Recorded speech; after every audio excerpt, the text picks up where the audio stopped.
వచ్చారు, అంతా I mean కనుక్కున్నారు, అంతా చాలా హ్యాపీ. అన్న కూడా రిజల్ట్తో రాగానే చూస్తాను, అన్న కూడా కొంచెం రిలీజ్ ఉంది దగ్గరలో, అది హడావిడి అయిపోకుండా రాగానే చూస్తాను, అంత తొందరగా చూసి మాట్లాడతాను, కానీ వెరీ హ్యాపీ, అంతా వింటున్నాను, ఇది అని చెప్పారు. అన్న ట్రాక్ చేస్తున్నారు పొద్దు నుంచి అంతా, అన్న వెరీ హ్యాపీ. ప్రతి సినిమాకు ఒక నెంబర్ చెప్తారు, అలా నెంబర్ చెప్పినప్పుడల్లా ఇన్కమ్ ట్యాక్స్ వస్తుంది. నెంబర్లు వద్దులేదు. ట్విట్టర్లో వేస్తూనే ఉంటారు, సెటైర్లు వేస్తుంటారు, మిమ్మల్ని ఎక్కువ కలుస్తుంటాం మేము, తెలుస్తుంది రెగ్యులర్ మీడియాతో ఎలా ఉంటారు, కానీ ట్విట్టర్లో మాత్రం ఫాస్ట్ రెస్పాన్సెస్ ఇచ్చి మీరు ఇచ్చిన రెస్పాన్సెస్ ఎక్కువ ట్రెండింగ్ అవుతున్నాయి.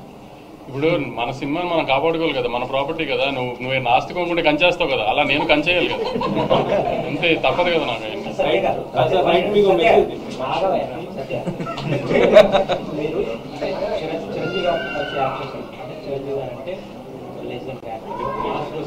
బట్ విజయ్ గారు వస్తే మీరు ఎలాగా హీరోగా చేస్తున్నారు, విజయ్ గారు కూడా హీరోగా చేస్తున్నారు.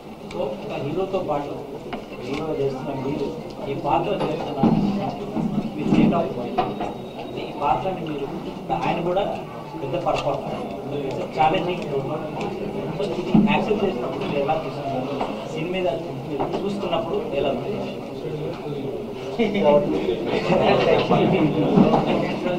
అంటే నాది నేను అంటే కథ విన్నప్పుడు చెప్పాను కదా, వినగానే అంత క్యాలిక్యులేషన్ నాకేం అనిపించింది, అంటే మనం ఇది చేస్తున్నాం అది చేస్తున్నాం, జెన్యున్గా నాకు స్టోరీ చాలా